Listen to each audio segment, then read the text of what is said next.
Hello everyone, नमस्कार। आप सभी को नववर्ष की हार्दिक शुभकामनाएं और आप सभी अपने जीवन में जिस लक्ष्य प्राप्ति के लिए संघर्ष कर रहे हैं वो लक्ष्य आपको इस साल प्राप्त हो। और हम लोग भी यही उम्मीद करेंगे कि आने वाले समय में क्वालिटी और इन्फॉर्मेटिव टॉपिक्स पे हम लोग डिस्कशन करते रहें और ट्रेंडिंग टॉपिक्स को ना उठा करके ऐसे टॉपिक्स जिनसे समझ बेहतर हो और जो काम के हों उस पर हम लोग चर्चा करते रहें। आज का टॉपिक आप समझ ही गए होंगे, ग्लोबल साउथ पे हम लोग चर्चा करेंगे। ये न्यूज़ में इसलिए है क्योंकि G20 की जब प्रेसिडेंसी इंडिया को मिली तो हमारे फॉरेन मिनिस्टर एस जयशंकर ने बोला कि India is the voice of the global south. ठीक है, तो क्या है ये ग्लोबल साउथ और कहाँ से ये नाम आया और किस कॉन्टेक्स्ट में इसको यूज़ करते हैं, साथ ही साथ और क्या टर्मिनोलॉजीज़ हैं, जैसे फर्स्ट वर्ल्ड है, सेकंड वर्ल्ड है। ठीक है, तो इन सारी चीज़ों को हम लोग देखेंगे, G20 पे भी नज़र डालेंगे और साथ ही साथ ये साउथ साउथ कॉपरेशन की जो बात है वो क्या है उस पर भी हम लोग चर्चा करेंगे। फॉरेन पॉलिसी का पार्ट 3 है और आप देख रहे हैं IR पार्ट 9। देखिए, नॉर्थ साउथ के डिवाइड की जो बात होती है तो ये उसका मैप पे रिप्रेजेंटेशन है। जो ब्लू कलर से है वो आपका ग्लोबल नॉर्थ है, जो ऑरेंज कलर से है वो आपका ग्लोबल साउथ है।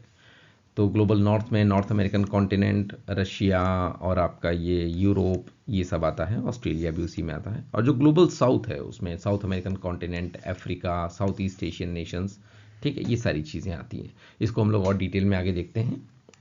देखिए, फिजिकल ज्योग्राफी में जब हम लोग अर्थ की स्टडी करते हैं तो उसके सेंटर से जब हम लोग वर्टिकल लाइन ड्रॉ करते हैं जिसको 0 डिग्री लॉन्गिट्यूड कहते हैं या फिर प्राइम मेरिडियन कहते हैं, जो लंदन की ग्रीनविच लेबोरेटरी से पास होती है, उसके ईस्ट में हम लोग कहते हैं ईस्टर्न हेमिस्फेयर, उसके वेस्ट में कहते हैं वेस्टर्न हेमिस्फेयर। जब हॉरिजॉन्टल लाइन ड्रॉ करते हैं 0 डिग्री लैटिट्यूड की, तो इसके नॉर्थ में हम लोग बोलते हैं नदर्न हेमिस्फेयर और इसके साउथ में हम लोग बोलते हैं सदर्न हेमिस्फेयर। तो ये हो गया जोग्राफिकल नॉर्थ और जोग्राफिकल साउथ। ठीक है, ये जो टर्म है ग्लोबल नॉर्थ और ग्लोबल साउथ, इसको कंफ्यूज नहीं होना। ये जोग्राफिकल नॉर्थ साउथ की बात नहीं कर रहा है कि जोग्राफी में जो नॉर्थ की कंट्रीज हैं उनको नॉर्थ बोलेंगे। ग्लोबल साउथ और ग्लोबल नॉर्थ क्या है? सोशल, इकोनॉमिक और पॉलिटिकल कैरेक्टरिस्टिक्स के आधार पे कंट्रीज की ग्रुपिंग है। ठीक है, इतनी बात हो गई। ग्लोबल साउथ में क्या क्या आता है ये हम लोग पहले भी देख चुके हैं। अमेरिका, लैटिन अमेरिका है, एशिया, अफ्रीका, ओशियानिया। ठीक है, और टर्म क्या यूज होता है ग्लोबल साउथ के लिए? एक तो थर्ड वर्ल्ड बोलते हैं और पेरीफेरी भी बोलते हैं। ठीक है, ये सारा जो ग्लोबल साउथ है इसका मतलब ये है वो कंट्रीज जो यूरोप और नॉर्थ अमेरिका में नहीं आती हैं। ठीक है, और इनमें क्या कॉमन है ग्लोबल साउथ में? ग्लोबल साउथ में ये सारी की सारी लो इनकम और पॉलिटिकली और कल्चरली मार्जिनलाइज्ड कंट्रीज हैं। ठीक है, और ये रीज़न क्यों है इस वर्ड को यूज़ करने का? वो ये कि थर्ड वर्ल्ड कहने में थोड़ा अच्छा नहीं लगता है, ग्लोबल साउथ कहने में अच्छा लगता है। ठीक है, अब देखिए ऐसे ही है ग्लोबल नॉर्थ। तो ग्लोबल नॉर्थ पूरा का पूरा कोरिलेट करता है वेस्टर्न वर्ल्ड से, यानी यूएस, यूरोप। ठीक है, along with Israel, Japan and south Korea. तो ये सारा कहलाता है ग्लोबल नॉर्थ। अब देखिए इस तरीके का ओरिजिन क्या है, इसका डेवलपमेंट क्या है, इस तरीके का क्लासिफिकेशन कब शुरू हुआ? कोल्ड वॉर के दौरान ही ईस्टर्न कंट्रीज, वेस्टर्न कंट्रीज, या फिर यूएस अलाइंड कौन सी हैं, यूएसएसआर अलाइंड कौन सी हैं, नॉन अलाइंड कौन सी हैं, ये सारी की सारी क्लासिफिकेशन शुरू हुए। फिर 20th सेंचुरी के बाद में थोड़े और क्लियरली क्लासिफिकेशन होने लगे, जैसे कि फर्स्ट वर्ल्ड कंट्रीज कौन सी हैं, जो हाईली इंडस्ट्रियलाइज नेशंस हैं, जो कि नाटो के साथ में अलाइंड हैं या फिर कैपिटलिज्म को सपोर्ट करते हैं। फिर सेकेंड वर्ल्ड कंट्रीज कौन सी हैं, जो कम्युनिज्म को सपोर्ट करती हैं, सोशलिज्म को सपोर्ट करती हैं या फिर सोवियत यूनियन के साथ में अलाइंड हैं। ठीक है, फिर थर्ड वर्ल्ड कंट्रीज कौन सी हैं? वो कंट्रीज जिनका कॉलोनियल पास्ट है, जो आज़ादी के लिए संघर्ष किया है जिन्होंने, जो आज़ाद हो रही हैं उस समय या हुई हैं। ठीक है, लैटिन अमेरिकन कंट्रीज हैं, ओशियानिया हैं, इस तरीके की ये सारी की सारी कहलाई थर्ड वर्ल्ड कंट्रीज। ठीक है, पहली बार ये टर्म जो है ग्लोबल साउथ, ये पॉलिटिकल सेंस में 1969 में इन भाई साहब ने इस्तेमाल किया था, कार्ल ऑजल्सबाई। ठीक है, इतनी बात हो गई। देखिए, एक सोशोलॉजिस्ट थे इमैनुअल वॉलस्टीन, इन्होंने 1974 में वर्ल्ड सिस्टम अप्रोच इंट्रोड्यूस की थी। ठीक है, तो इन्होंने इस पे एम्फेसिस किया था कि एक इंटरकनेक्टेड पर्सपेक्टिव है वर्ल्ड पॉलिटिक्स को देखने का। तो उसमें इन्होंने एक अलग क्लासिफिकेशन कर दिया था। तो इस क्लासिफिकेशन को भी जान लीजिए क्या है ये। 3 कैटेगरीज में डिवाइड किया था कंट्रीज को, कोर जोन्स, पेरीफेरल जोन्स और सेमी पेरीफेरल जोन्स। ठीक है, तो कोर जोन्स में क्या आता है? वो कंट्रीज आती हैं कोर जोन्स में जिनके पास कटिंग एज टेक्नोलॉजी है, जैसे कि यूएस है, जापान है। पेरीफेरल जोन्स में कौन सी कंट्रीज आती हैं? जिनके पास लेस सोफिस्टिकेटेड प्रोडक्शन करने की टेक्नोलॉजी है या ज़्यादा लेबर इंटेंसिव मैन्युफैक्चरिंग है। ठीक है।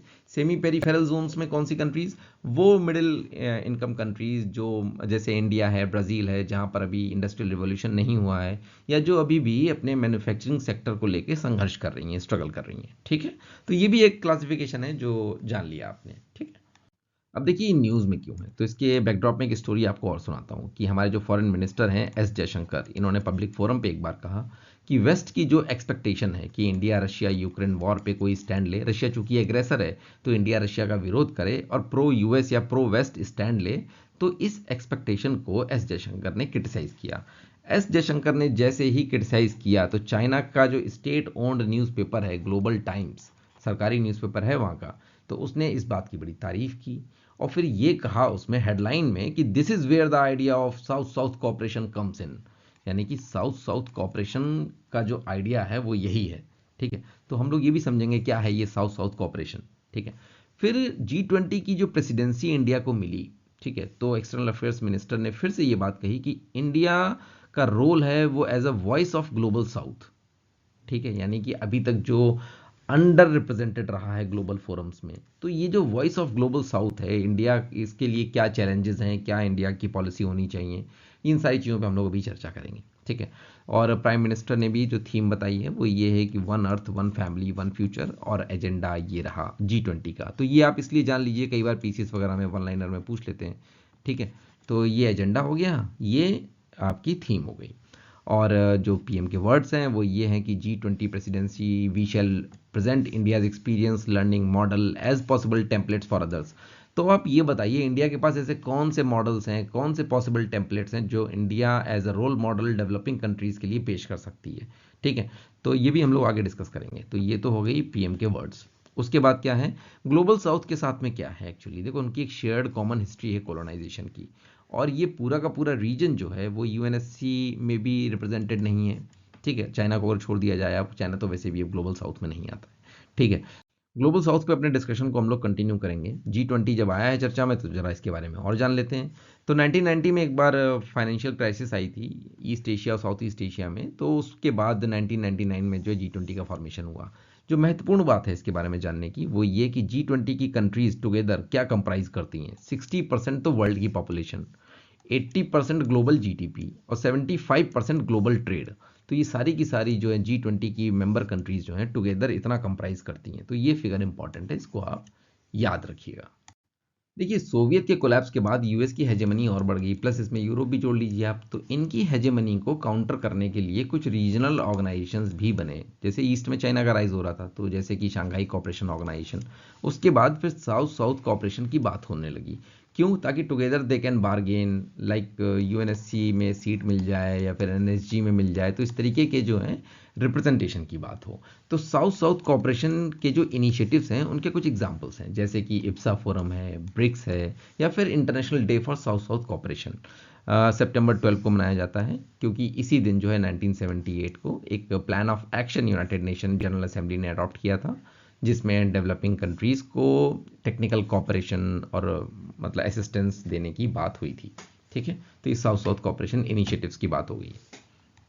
अब देखिए क्वेश्चन ये, how can India be the voice of global south. तो इंडिया के कुछ इनिशिएटिव्स हैं जिनसे ये बात रिफ्लेक्ट होती है कि India can champion the cause of global south. तो उसमें आप ये देखिए, जैसे आपको याद होगा पीएम प्राइम मिनिस्टर ने जो अपनी स्वेरिंग इन सेरेमनी में सार्क के जो है हेड ऑफ द स्टेट्स को सबको बुलाया था। ठीक है, और उसके बाद आप देखिए स्पेस डिप्लोमेसी, ठीक है, जिसमें इसरो ने टेलीमेट्री ट्रैकिंग कमांड नेटवर्क है जो इसका ISTRC, इसके थ्रू जो है कुछ 3 इंटरनेशनल स्टेशंस जो हैं ब्रुनेई, इंडोनेशिया और मॉरिशस में बना रखे हैं। और इसरो ने एक इस्टेब्लिश कर रखा है India Myanmar friendship centre for remote sensing 2001 से ही। और जो आसियान के जो स्पेस एजेंसीज के जो हेड्स हैं वो सारे के सारे इसरो से मिले और इंडिया की असिस्टेंस की बात हुई उनके अपने प्रोग्राम्स के लिए। वैक्सीन मैत्री कैंपेन है इंडिया का, नेबरहुड फर्स्ट पॉलिसी है हमारी। और हम उन्हें दे क्या सकते हैं, ऑफर क्या कर सकते हैं, जो हमें स्टार्टिंग में बात हो रही थी। अब देखिए ऑफर करने के लिए हमारे पास कुछ बहुत एडवांस चीज़ें हैं, जैसे कि आप ये देखिए UID है हमारी। ठीक है, तो 135 और 40 करोड़ तक जो है UID बायोमेट्रिक्स ये सब सीमलेसली चलना अपने आप में आसान चीज़ नहीं होती है। ठीक है, और पब्लिक डिजिटल इंफ्रास्ट्रक्चर है जो हमारा UPI है, इसका तो पूरा वर्ल्ड में जो है फेमस है ये। ठीक है, जो अपनी सफलता के लिए जाना जाता है। और पेमेंट जो सक्सेसफुल हैं उसके रेशियो बहुत ज़्यादा है। सक्सेसफुल फाइनेंशियल इंक्लूजन मॉडल है हमारा जनधन योजना के थ्रू, जो है लास्ट माइल कनेक्टिविटी जो हमने दी है, जो बैंकिंग सिस्टम में जो लास्ट माइल पे खड़े हुए पर्सन को इंक्लूड किया है, ये भी अपने आप में एक बड़ा उदाहरण है। और बहुत सारे ऐसी मॉडल हैं। तो इससे इस चीज़ सिद्ध होती है, डेमोन्स्ट्रेट होती है कि इंडिया जो है वो ग्लोबल साउथ की आवाज़ को जो है लीड कर सकता है। ठीक है,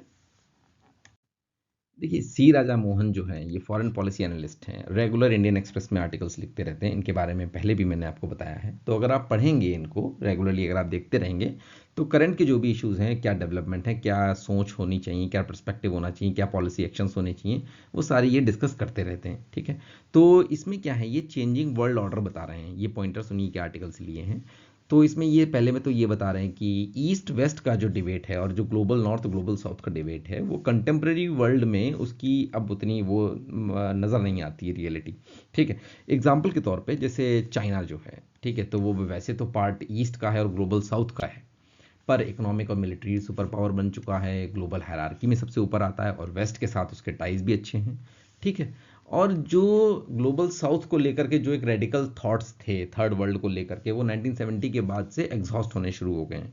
ठीक है, और 1980 के बाद से क्या हुआ, ज़्यादातर कंट्रीज जो पहले यूएस के मॉडल को या वॉशिंगटन कंसेंसस को जो अडॉप्ट करने में हिचकिचाते थे, अब वो उसको जो है एक्सेप्ट करने लगे हैं। अब ये वॉशिंगटन कंसेंसस क्या है, ये आप इकोनॉमिक्स में पढ़ेंगे तो आपको पता लगेगा कि ये एक कुछ पॉइंटर्स हैं रिफॉर्म्स के। ठीक है, जो डेट में जो कंट्रीज हो जाती थी, तो आईएमएफ वगैरह जो है इनको जो डेट से निकालने के लिए कुछ रिफॉर्म्स वगैरह जो फिक्स्ड होते थे, 7 पॉइंटर्स हैं उसके, तो वो आप देख लीजिएगा उसको। ठीक है, उसके बाद ये बता रहे हैं कि जैसे यूएस भी अटेम्प्ट कर रहा है कि ग्लोबल साउथ के साथ में उसका कनेक्ट दोबारा बने, रिकनेक्ट हो अच्छे से। तो जैसे लैटिन अमेरिकन कंट्रीज़ के साथ में उसकी मीटिंग्स, और वॉशिंगटन का होस्ट करना है अफ्रीकन लीडर्स को, तो ये सब इन चीज़ों को दिखाता है कि वर्ल्ड ऑर्डर चेंज हो रहा है। ठीक है, और यूएस ने इंटेंसिफाई किए हैं इंगेजमेंट अपने साउथ ईस्ट एशियंस के साथ में और पैसिफिक कंट्रीज़ के साथ में, साउथ पैसिफिक कंट्रीज़ के साथ में। ठीक है, उसके बाद यूरोप ने जैसे चाइना का जो one belt one road initiative है, उसमें जिस जिस तरीके से अपने इंफ्रास्ट्रक्चर और फाइनेंसेस को ऑफर किया है, वो भी ये चीज़ दिखाता है कि भाई जो है ये वर्ल्ड ऑर्डर चेंज हो रहा है। ठीक है, तो कुल मिलाकर के बात यही, current political arena is entering an era of renewed great power competition for the global south. ठीक है, एक कंक्लूडिंग रिमार्क देख लेते हैं, वे फॉरवर्ड देख लेते हैं इंडिया के लिए क्या है to become the voice of the global south और to champion the cause of the global south. ठीक है, तो इंडिया को ये समझ लेना चाहिए कि पूरा जो ग्लोबल साउथ है वो एक कोहेरेंट ग्रुप नहीं है, मतलब इसका एक सारी कंट्रीज़ का जो ग्लोबल साउथ की उनका सिंगल शेयर्ड एजेंडा नहीं है। और बहुत डिफ्रेंसिएशन है, काफ़ी अंतर हैं सारी कंट्रीज़ में, एक दूसरे में अंतर विरोध भी हैं। तो सबकी वेल्थ, पावर, नीड्स और कैपेबिलिटीज़ अलग अलग हैं। और इसका मतलब क्या हुआ, इसका मतलब ये हुआ कि इंडिया को चाहिए well tailored Indian policy to different regions and groups of the developing world. अलग अलग रीजन्स के लिए, कंट्रीज़ के लिए हमारे पास एक well tailored Indian foreign policy होनी चाहिए। ठीक है, और to championing the global south today would demand more active Indian engagement with messy regional politics within the developing world.